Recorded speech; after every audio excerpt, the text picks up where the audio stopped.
Olá amigos, tudo bem com vocês? Hoje o tema do nosso vídeo é hipercifose torácica. É um tema bem relevante e que atinge muitos dos nossos alunos aí dentro do estúdio de Pilates, dentro do estúdio de treinamento funcional, nas salas de musculação e nosso dia a dia.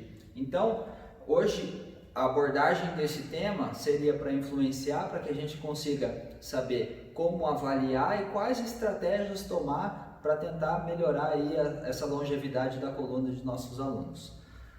Tem uma coluna aqui, então só para uma breve explicação, nós já temos algumas curvaturas anatômicas, né? Então nossa coluna ela já é preparada para absorção de impacto, então ela vem com uma lordose cervical, ela vem com uma cifose na região torácica e mais uma lordose na região lombar. Isso já é uma curvatura normal. Quando eu falo em hipercifose, é uma dessas curvaturas um pouco mais avantajada, onde simboliza naqueles nossos alunos que são mais corcundas, né? Uma linguagem mais popular. Então, é bem comum eles terem dores nas costas irradiadas, né? Nem sempre essa dor ela é mais tensionada para a região cervical, mas também acontece e ela pode ser localizada aí na região da lombar. Quando eu falo de hipercifose torácica, eu não posso deixar de avaliar a minha coluna como um todo. Como assim, professor? A minha coluna como um todo, como vocês viram, já existem as curvaturas anatômicas devido ao impacto. Então, assim, minha coluna ela é flexível. Então, flexão, extensão e algumas rotações. Se eu aumento essa curvatura da minha lombar, ou seja, eu aumento mais ainda essa lordose, vira uma hiperlordose, consequentemente minha coluna ela acaba retificando uma outra parte. Então, o aumento da cifose ou da lordose na região cervical. Então, o que é bem comum hoje, né, trabalho no computador, mexer no celular, aumento dessa hiperlordose cervical também pode provocar então um aumento da cifose na região torácica.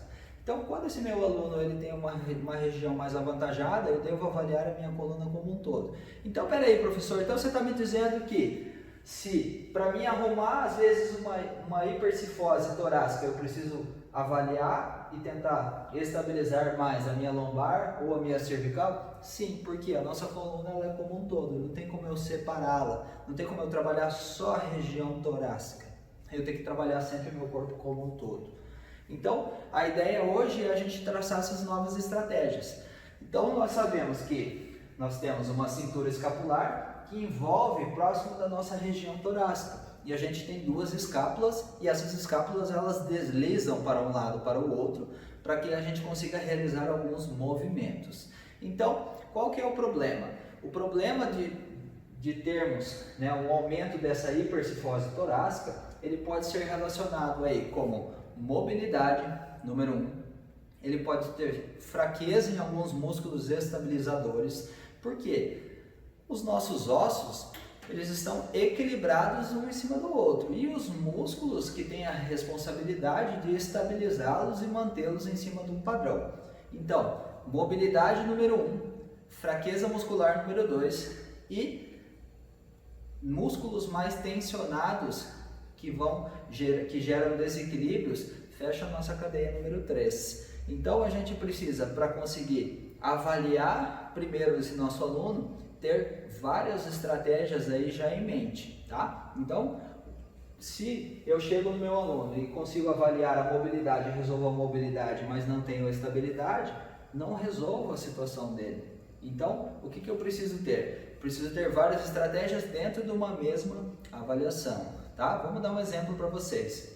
A tendência, se as escápulas acabam fechando aqui, próximo da minha cintura, da minha hipercifose torácica, então, se as minhas escápulas elas passam a estar mais aladas, eu abro mais espaço para a minha coluna aumentar a minha curvatura.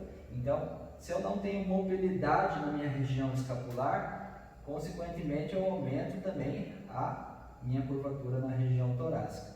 Então, o que eu preciso fazer? Eu preciso tentar avaliar, primeiro, se essas minhas escápulas elas estão com grande mobilidade ou elas estão mais presas. Se elas estão mais presas, eu preciso tentar uma estratégia aí de liberação para tentar aliviar essa musculatura e que, junto do alívio dessa musculatura, poder tentar trabalhar quais são os desequilíbrios que estão acontecendo. Porque o nosso corpo, ele não é só um corpo de ossos e esqueleto, ele é um corpo cheio de desequilíbrios musculares. E muitas vezes esses desequilíbrios musculares é que acabam gerando maiores compensações. Então, vocês vejam que aqui, em pouco tempo, a gente pode ter aí romboides que não conseguem estabilizar, que são funcionais para a minha abdução de escápula. Eles podem estar mais enfraquecidos, né? Junto do latíssimo do dorso, eles fazem uma grande função, que é fazer as nossas aduções. E como são músculos menores, são mais característicos de estabilidade, então muitas vezes não suportam e não estão condicionados a manter a minha coluna numa melhor postura. Por quê? Quando a gente mantém a coluna numa posição mais anatômica, isso gera um gasto calórico. Então, se meus músculos estabilizadores ainda não suportam ficar muito tempo nessa posição, a gente automaticamente acaba relaxando.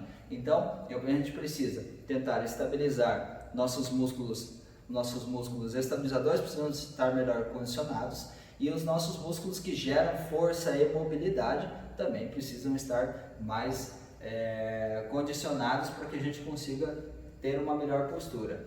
Se as escápulas acabam ficando mais aladas, a gente tem tensão maior em quem? Músculos que acabam fazendo depressão de escápula e abdução de escápula. Então nós temos aí peitoral menor, que é responsável por depressão da escápula. Nós temos os nossos redondos, redondo maior, redondo menor, às vezes em maior ativação por manter essas escápulas mais aladas. Qual é a dica aí que eu posso dar para vocês para que a gente tente avaliar primeiro nossos alunos? Liberação desses músculos que estão mais tensionados. Depois, trabalhar mobilidade dessa cintura escapular. Trabalhar a mobilidade dessa minha escápula para que ela realize todos os movimentos. Depois, estabilizadores. Pensar nos músculos mais estabilizadores para que eu consiga manter uma postura mais ereta. São músculos mais profundos. E depois eu consiga gerar força. Nenhuma dessas posições são mais importantes uma do que a outra, porém elas acabam seguindo uma mesma ordem. Por quê? Se eu trabalho os estabilizadores, onde a minha coluna não tem muita mobilidade, a minha coluna já está sem mobilidade, já não estou movimentando, e eu ativo mais ainda os estabilizadores, a chance é que ela fique mais rígida. Concorda comigo? Então, nessa ordem faz com que eu tenho a liberação desses músculos, ou seja, diminuo a tensão que existe entre eles, melhoro a mobilidade da minha cintura escapular, fazendo que ela tenha todos os seus caminhos. Depois, trabalho os estabilizadores que são mais profundos e por último eu venho trabalhando os músculos que me geram mais força. Se eu tenho desequilíbrios, se eu tenho essa coluna com pouca mobilidade, se eu não avalio esse meu aluno, eu nem sei por onde começar com isso, a chance de eu estar errando nessa estratégia, ela é maior. Não vamos tentar jogar a sorte com os nossos alunos. A gente precisa estudar um pouquinho mais, tentar avaliar qual o problema do meu aluno, se é de mobilidade, se é de estabilização, se é de força, qual é o problema que tem tensionado mais e que tem gerado essa dor. Tentar avaliar a minha coluna como um todo e não apenas a nossa região, porque cada vez mais se comprova que o nosso corpo ele é um todo e não de maneira isolada, não trabalha de maneira isolada, para que a gente consiga ter maior sucesso. Estou aberto a novas conversações, estou aberto também a novas discussões e um debate aí sempre onde a gente possa visar o melhor de nosso aluno. Até mais, grande abraço, até a próxima.